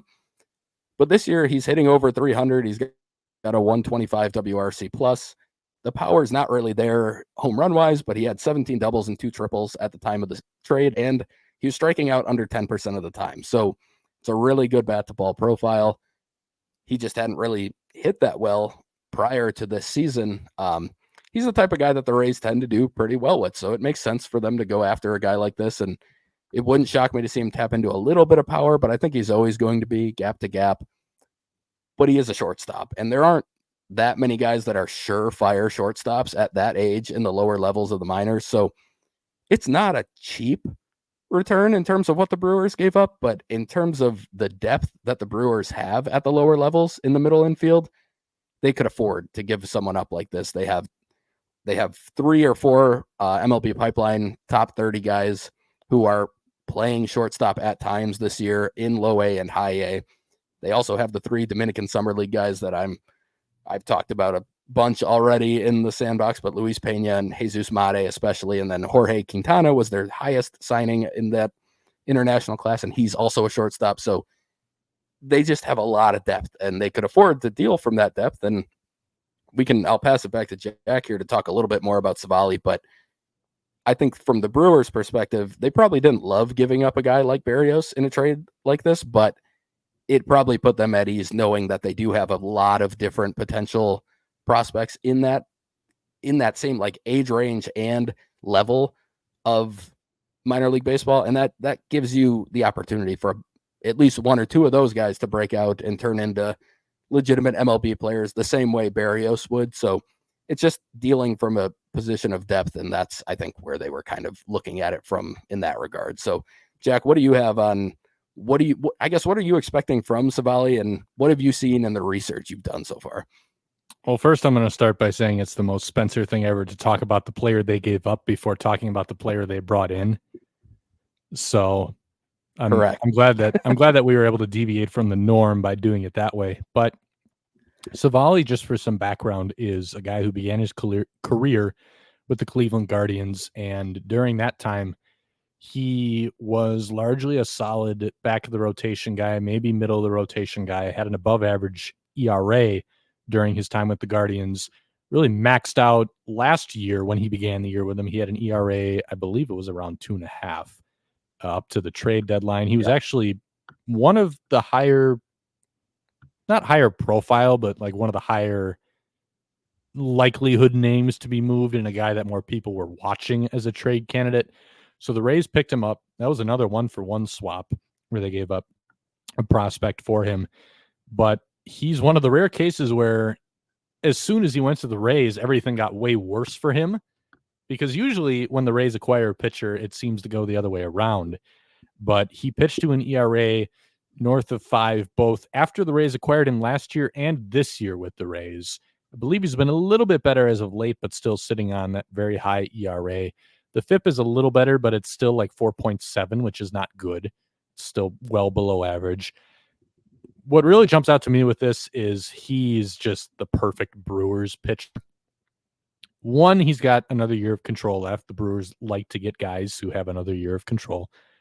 And two, he throws the kitchen sink. He's got exactly what the Brewers like to have, and really a lot of what they've tried to build certain elements of their pitching staff around. Like you look at Colin Rea, you look at Bryce Wilson, like they throw a lot of pitches. Are any of those pitches good per se? I'm not sure, but they throw a lot of pitches. If anything, Civale's probably got a leg up on them because his breaking stuff is legitimately really good. And he's had a lot of success with the fastballs in the past too. So he's got the three different kinds of fastballs that the Brewers love. He's got the two-seamer, the cutter, and then the four-seamer that he also breaks out once in a while. And then he's got the big curveball that's really been his best breaking pitch for pretty much all of his career. As soon as he went to the Rays, they added a sweeper to his arsenal. He used to throw like a shorter gyro slider every once in a while, but the Rays switched it out for, I shouldn't say a shorter gyro slider. Like his standard slider moved a lot more than most shorter, harder sliders do. I think it already had like 7 inches of movement or something. But this year he's throwing the sweeper, which also has plus movement. It's got like 17 inches of lateral movement, which is absurd on average. So that's also a really, really good pitch. So now he's got 2 really good breaking balls. And it's ironic because, at first glance, you might kind of look at this, and this was actually my initial reaction was, it seemed like the Rays tinkered with some stuff that didn't need to be tinkered with. But then I actually looked into it more, like, because my initial read was, okay, let's just get rid of the sweeper because I'm going to assume that it maybe blends with the cutter a little bit sometimes. And then that's where you're starting to see these results on the cutter that have just nosedived this year. Like the cutter was his big pitch last year, and this year it's gotten hammered. So I was like, I wonder if the sweeper is kind of indirectly responsible for that. Like I knew the numbers were good against the sweeper, but I'm like, maybe it's coming at the cost of the cutter here. So let's just go cutter curveball. Well, the sweeper, if you look at like a plot of the movement and the shapes of these pitches, there's like no overlap between any of them. Like the cutter is very distinct from the sweeper. The cutter is very distinct from the curveball. The curveball is very distinct from the sweeper. Like there is some very clear separation between all 3 of these pitches. So that leads me to believe that really there's probably not going to be like some sort of big overhaul coming here with the pitch mix. It's probably just going to be like the Brewers like that he has so many different options in that arsenal, where if anything, I think they're just going to say like throw everything to everybody. If you look at the way he's pitched with the Rays this year, it was mainly two-seamer and sweeper to righties, and then it was cutter curveball to lefties. I think the Brewers are going to add a little bit more variety to both of those game plans. Like we might see more sweepers to lefties. I'm hoping we see more curveballs to righties too. I think when they made the trade, that was the first thing I tweeted out. Like, there's probably going to be a lot of views, everything against everyone. But if you're going to see a more specific adjustment, I said consider dumping the sweeper and just go back to the curveball. I'm going to take that back now that I've looked at it more. But I would say throw more curveballs to righties too and not just lefties. I think that's going to be a big part of it. I also think that the other thing they could do with him is he doesn't really use both sides of the plate based on the platoon like particular to a platoon matchup. Like he uses both sides of the plate overall, but it's always seemingly I'm going to go to the glove side with the cutter against lefties and not go inside on them, or against righties I'm going to go to the sinker in, but not the sinker away. And I think that's where the Brewers effect is really going to start to come in. Like there's going to be a lot of probably I would expect more sinkers to lefties because that's actually been a big thing that the Brewers have done this year. I haven't written this piece yet, but I talked to Chris Hook about it on the last homestand, and he had just some interesting things to say about the way that they build game plans and mix pitches. So I think that's really where it's going to come in for Aaron Civale. It's just going to be the Brewers are going to emphasize not so much changing anything with any particular pitch. They're just going to emphasize variety and pitchability with him even more because he's got the arsenal to do that. And I think he hasn't fully I don't think the Rays had him fully tapping into the amount of variety that he could give a hitter, the amount of different looks that he can give a hitter. And that's where I think it's really going to come into play here. I think the Brewers are going to have him just going all kinds of different looks no matter who he's facing. And I think that's really where you can hope to see a boost in results. Like the cutter will get better because they're seeing more things in addition to the cutter, and they're seeing the cutter in more spots than they're used to seeing the cutter. And I think that's really where the difference is going to come in. It's not going to be like some big sweeping overhaul to the way he pitches. It's just going to be, we're going to add more variety. Yeah. Based on, I looked at less than you did. Obviously, I didn't dive into this as much. I was busy writing about Gregory Berrios, which is why I wanted to talk about him. But it was the first thing I noticed was looking at the fastballs and the plot charts and just all of the heat map stuff, was that with Cleveland, it was spread out a little bit more around the zone. And with Tampa, it had become pretty congested in different parts of the zone, depending on, like you said, righty or lefty.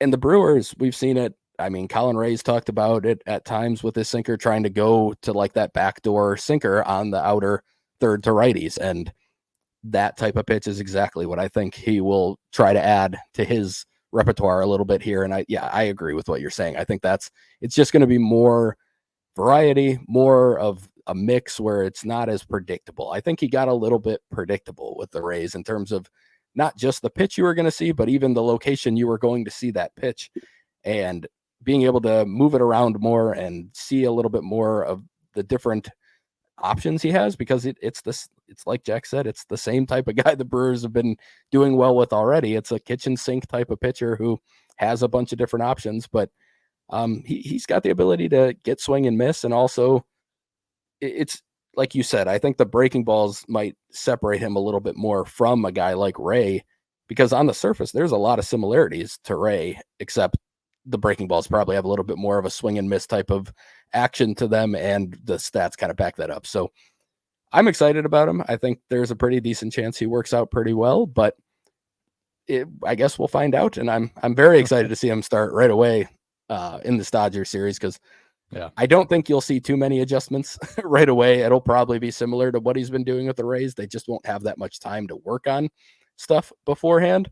But you'll probably see the pitch calling impacting that a little bit more than anything else. So it'll be interesting. It's a great lineup to face, not for him, but for us to see what he looks like. And I like the trade. I think it was something the Brewers needed. And like Jack said, having that extra year of control, he's only at I believe 4.9 million this year in his second year of arbitration. So barring some really bad collapse, I don't see any chance they're non-tendering him, because even if it's not a great season, then his arbitration number is not going to go up very much in that third year. And that would lead to them bringing him back as a nice bounce back candidate too. So I think they pretty much got him under control for a year and a half, and they'll have the ability to do what they want to do with him now. And I think there's some small tweaks that could make him a pretty solid pitcher for the Brewers.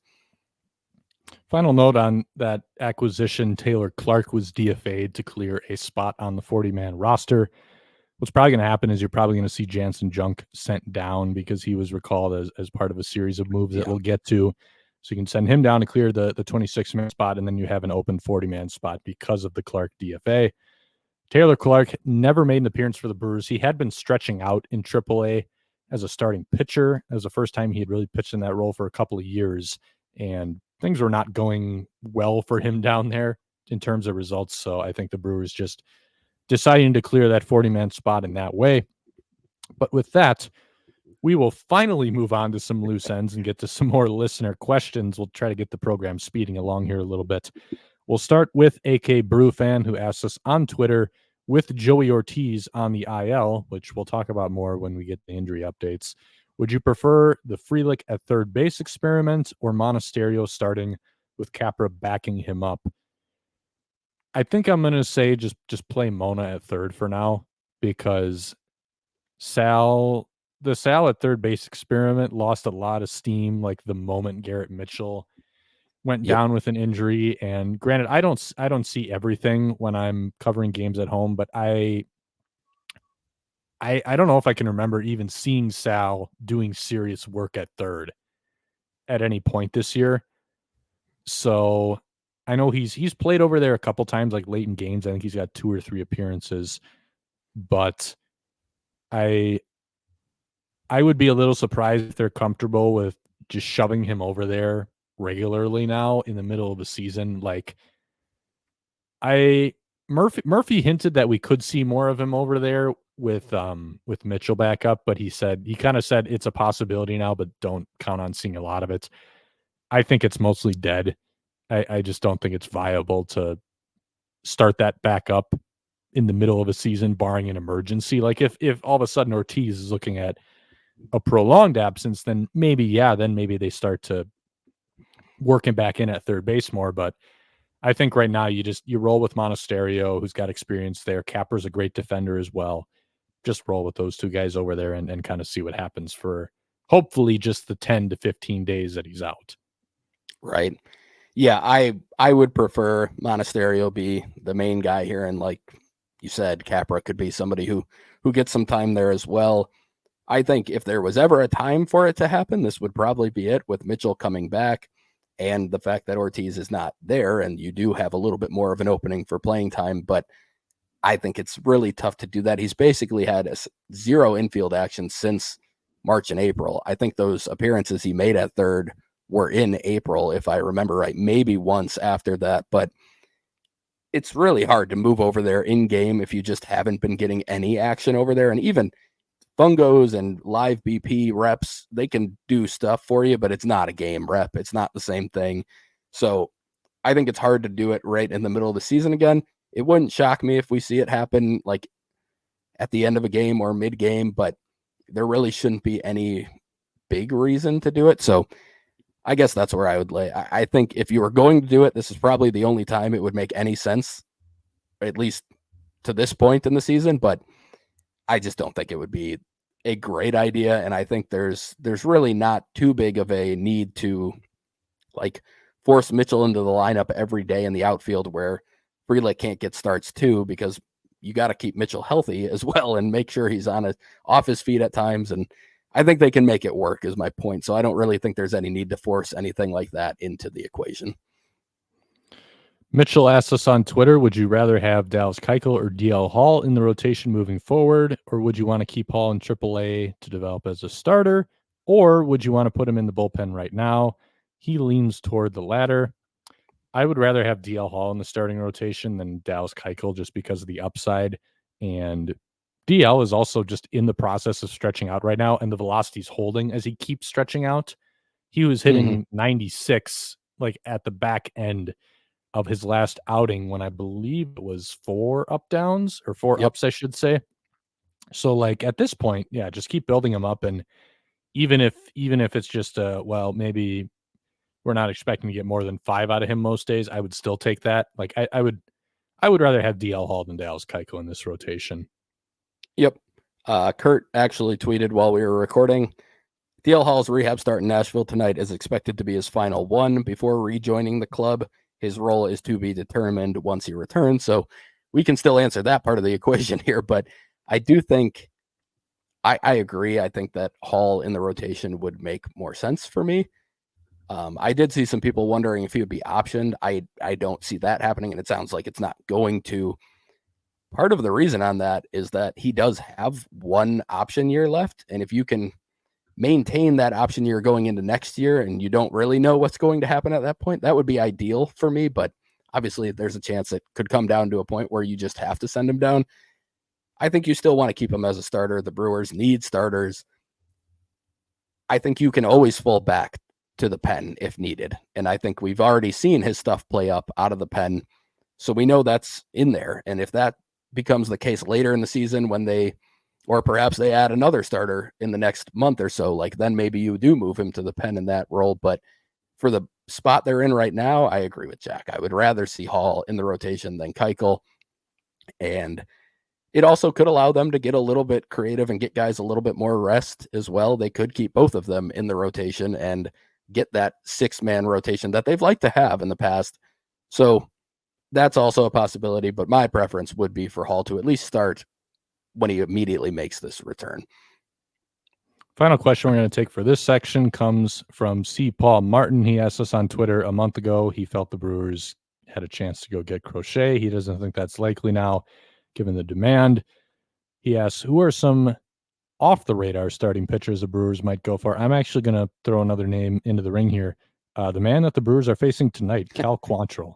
That's who I I think had that'd written be a down. good one for him. Yeah. So okay, we can make that one really quick. Then I won't even come back to you because basically I'm guessing we're on the same page here. Just another year of control after this one. Pitch to contact guy would play well with this defense. The results have largely been solid back of the rotation arm. He struggled last year, but surprisingly a little bit, having a bounce back year in Coors. Yeah. So I think that he's someone who could be a good get for the Brewers. I kind of had him on my radar a little bit when Cleveland decided to move him. Or I think they DFA'd him and then they worked out a trade. I think that's how it went down. But I had him on the Brewers radar a little bit. I'm going to put him on there again. But with that, I guess we can now move on to Spencer's favorite section of the program, and the program that our colleague Jake McKibben said is the best, or the best section of the show. So with that, would you like to get on with your best section of the show and play around in your Absolutely. minor league sandbox? Yes. Jake continues to show that he knows ball at every turn. He knows. I think but he's we just do- being a kiss up, but you know, Yeah, no, it's a could be great way to me. get your question answered in this section is to suck up to me. I promise you it'll get your your question will be included if you do that. So All right. but we'll start with Tony, who asked the question via email. He said the Brewers have been pretty aggressive with promoting guys at a young age to the next level of the minors. How does that affect rankings and trade value in your opinion? Is it better to have better stats and to stay at one level, or have so-so stats and be really young for a league? So this is a really interesting question, and it was something I've been thinking about recently after Dylan O'Ray was promoted to Double-A. He was a guy that I was a little surprised got that bump, and it kind of made me wonder. And I saw somebody talking about this. I can't remember where, but it was what sparked my interest in it. And a lot of baseball teams and a lot of organizations have models that they use when they're looking into trade candidates with other teams. And models tend to love players that are young for the level. It usually tends to boost those internal numbers on those models. So a guy like O'Ray being 20 years old or 19 or 20 years old in Double-A could stick out as somebody who doesn't strike out much, who walks quite a bit, and is really young for their level to a team that would be interested in him in a trade.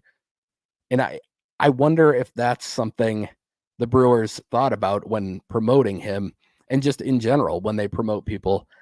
Like I talked about, he's kind of part of that infield depth that they have, and he's also an outfielder, which we all know is pretty loaded in terms of depth as well. So he does seem like somebody who might be viewed as somewhat expendable, and it's possible they're trying to boost his value by moving him up quickly. But I think in general, it's better to have decent stats and be really young for a league than to be league average age or a little older and have really solid or really good stats.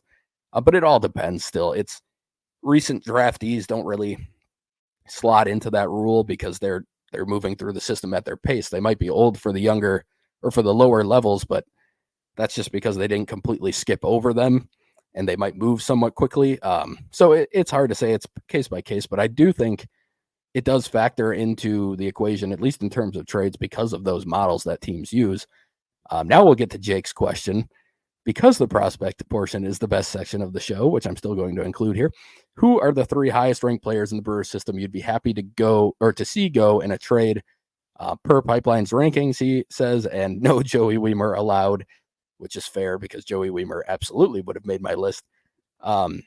Eric Brown Jr. is the highest that, and I should clarify, I wouldn't say I'd be happy to see these guys go, but they're the prospects that I think I would live with seeing them go, and it would make some sense to see them go. Eric Brown Jr. at number 10 just has not hit at Double-A at all. And like I said, there's a ton of infield prospects coming up behind him. Bradley Blaylock at number 17. We've seen him in the majors. This is a guy who has solid stuff, but nothing spectacular. The main reason I'd be interested in potentially moving him is I'm not sure he's a starter, and he's on the 40-man, and that does cause some issues for the Brewers, who are already playing with a 39-man 40-man this year because Jefferson Cairo is on it, and he couldn't be added to the 60-day IL without starting his major league clock. So they're pretty much playing with a 39-man roster to begin with. And Blaylock is sort of in that group too, where it's almost a 38-man. So I could see him moved. And then Daniel Galarte falls into the lower level infield prospects I talked about. He's number 19. I don't have any problem with him, but I do worry about the bat quite a bit. It's a really good glove, good arm. He's a good athlete, but he's striking out a ton this year, and the hit tool was always a little iffy. So those are the three. And then we've got Tyler Labs asking, who is more likely to impact the big league club out of the pen down the stretch, Mizorowski or Logan Henderson? He says, I understand either is a stretch. For me, I still think it's Mizorowski because I think he could pitch out of the pen pretty quickly. But watching Logan Henderson in AA, I think he could probably make it out of the pen as well. And I think he might be the better starting pitching prospect moving forward. So either one of them I could see, but I would say Miz is the more likely of the two. And then moving into the pitching performances, we're going to start with Logan Henderson. So he's made 4 starts in AA. He's starting tonight while we're recording as well, but 21 and 2/3 innings, 29 strikeouts to 4 walks, which is an incredible number to start off your pretty much your first time above low A, really, is this for these 4 starts above or in AA. He's got a 1.66 ERA in that time and a 0.88 whip. His whiff rate of 32.7% is in the 92nd percentile, and his strikeout rate of 35.4 is in the 97th. His four-seam fastball has been up to 96. It's sitting 92 to 94. The vertical approach angle is negative 3.9 degrees with up to 20 inches of induced vertical break. That pitch was seen as like an okay fastball coming into the year, and that's a plus fastball with those types of metrics and the velo jumping up a little bit. And it is getting a ton of swing and miss if you watch his starts. His changeup is filthy. It's the best one of any starting pitching prospect for the Brewers.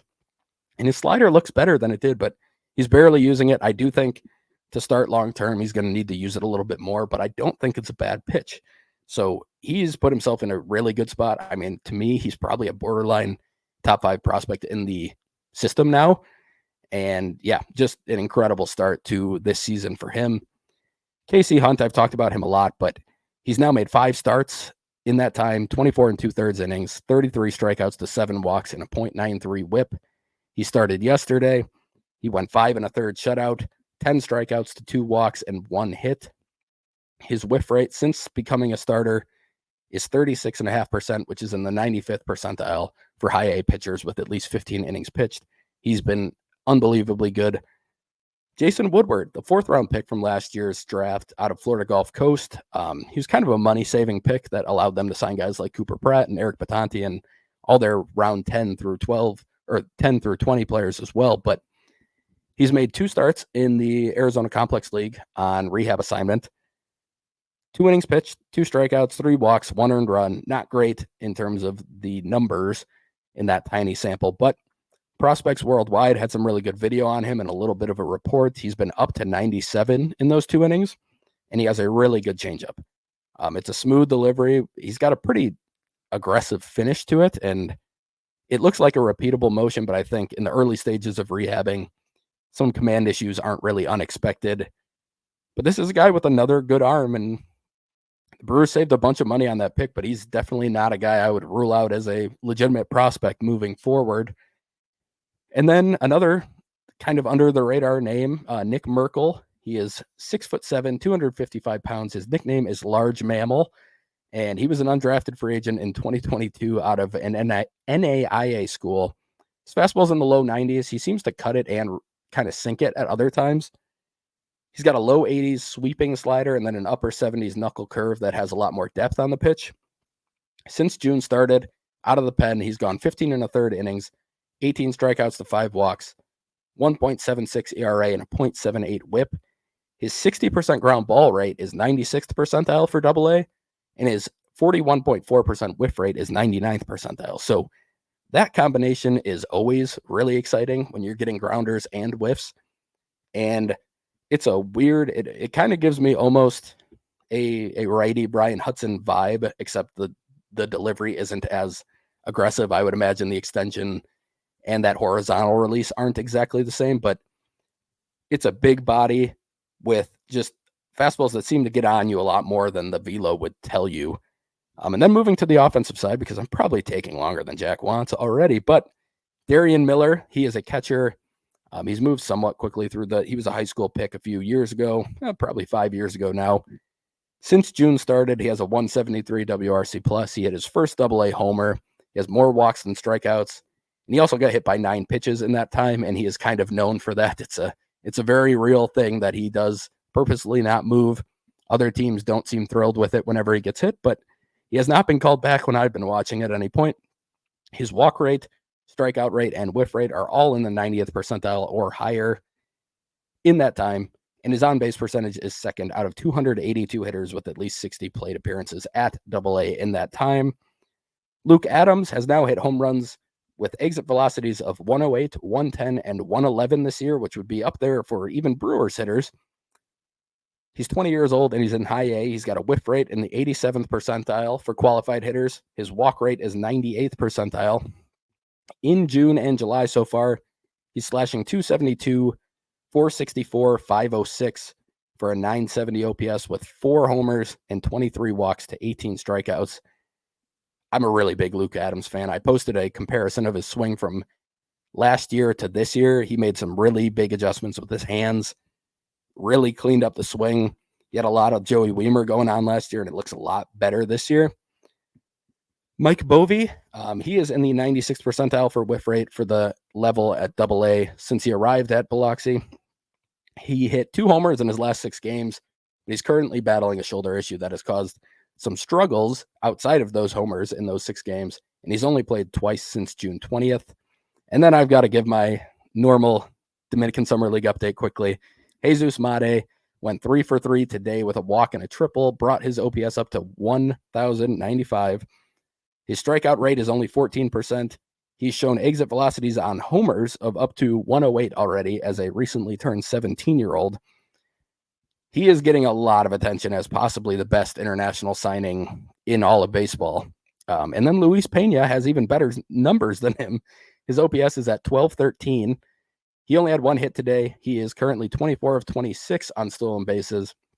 His strikeout rate is only 8.5%. And Baseball America says he has plus raw power and has already shown some pretty big exit velocities. He's just not elevating it quite yet. So another really, really both of these guys are getting touted as potentially the top 2 prospects in the Dominican Summer League right now. And then Jose Anderson has also been a really nice surprise as a small bonus guy. He was a triple shy of the cycle today. He's up to 5 homers now, 92 plate appearances. His OPS is 1051, and he also has a reasonably decent 18% strikeout rate. So a lot of good stuff on the farm, as really usual lately. In terms of injuries in the minor leagues, we do have a couple tough ones for some pretty interesting pitching prospects. Yorman Galindez is now on the season-long IL with a non-Tommy John elbow surgery. And then Hayden Robinson also on the season-long IL with an elbow injury as well. We're not sure on whether that is Tommy John or not, if it's the UCL or not, but it is another season-long injury for 2 guys who were really breaking out and getting a lot of attention. So unfortunate to see that happen. But Jack, what do we got going on the major league side from the injury perspective? So I guess we didn't directly say it when we started covering the Rockies series, but Tyler Black was optioned to make room for Garrett Mitchell, who returned from the injured list. He was back in action for that series. Owen Miller DFA'd to make room. It's a shame. Anyway, Jared Koenig is also on our injury update list. He threw well in his last outing. There didn't really look to be anything off with the velo, but Pat Murphy made a comment post-game about how he was just not feeling his best. Got placed on the IL the following day with elbow inflammation, I guess, or forearm inflammation is what I think they initially called it. And they went in, they looked at his elbow. He got some imaging done. Looks like the ligament is fine. Really all that's going on right now is some swelling. He said the day that he was placed on the injured list that really it just kind of affected him more with like getting loose and then how he felt after outings. He said when he was on the mound, he usually felt fine, which would make sense. It kind of reflects in the fact that nothing looked off with the stuff. He just said it was hard to get loose, and then there was just was harder to recover as well, it seemed. So it seems like he's going to be okay, but either way, he's going to be out until after the All-Star break. The Brewers just being cautious there. Joey Ortiz has been dealing with the neck thing, as Pat Murphy described it, since Anaheim. Seemed like it was going to be just kind of day to day. Maybe some days he's good to go, some days he's not. But then once it got to a point where he was not good to go on more days than he was good to go, the Brewers finally biting the bullet there and placing him on the 10-day IL with neck inflammation.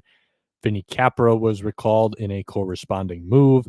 The earliest that Joey Ortiz can return is July 12th, but just speculatively, I'd be willing to bet they just ride this out till the All-Star break and then bring him back after the All-Star break, because then you can effectively give him like 2 weeks here to kind of sit down and recover from this and really put it behind him. So I'd be willing to guess that's how they're going to play that. We talked a little bit about just kind of how that third base mix could look in the meantime. Enoli Paredes was also placed on the 15-day IL. He's also dealing with some forearm concerns. He's got forearm tendonitis. Jansen Junk was recalled. He's currently pitching in that Brewers bullpen, or he's on the roster in that bullpen, but you're probably going to see Junk get optioned out, Bryce Wilson scooting to the pen, and then Aaron Civale joining the staff Friday night to start. And then Pat Murphy also gave us an update on Oliver Dunn. He's going to be out at least 4 weeks in Nashville, or not in Nashville. He's on the big league IL. He was optioned down, and then they rescinded that and put him on the big league IL. But he's going to be out for at least 4 weeks with a disc injury in his back. So we're not going to be seeing Oliver Dunn for a good while. But those are the big injury updates that we have from the last week. And then with that, we're going to quickly preview the Dodgers series. There's not a whole lot to talk about here because right now the only probable starter we know is Aaron Civale from Milwaukee on Friday night. Last time I looked at this, the Dodgers had not announced any starters yet for that series. The Brewers had not announced any other starters for that series yet either. But in case you want to listen to game times on a podcast instead of just, opening the Game Day app or Googling them, Game 1 will be starting at 9:10 Central Time. Game 2 will be at 6:15 Central Time, and Game 3 will be at 3:10. That's a Friday, Saturday, Sunday weekend series. We'll see how well the Brewers can fare. The Dodgers, definitely a super team on paper, but they are hurting a little bit right now. They're missing Mookie Betts, although Miguel Rojas has stepped in very nicely at shortstop for them, so they haven't really skipped too much of a beat in that situation. But we can't really preview a whole lot more for you because we don't know what the pitching matchups look like for sure, but we will, like we said, get our first look at Aaron Civale. We will, however, be back with you at the same time next week to recap all of the action from this series and anything else that may transpire in the next week as well. So in the meantime, until we talk to you for the next time, thank you all for tuning in. Thank you for sending in your questions. Thank you for all of the feedback we've gotten so far. We've had some people reach out with some really nice things to say, so we appreciate that. If there's any area where we can grow the pod a little bit more as well or improve, we're always open to that feedback as well. But as always, thank you all for listening. We will talk to you next week, and go Brewers.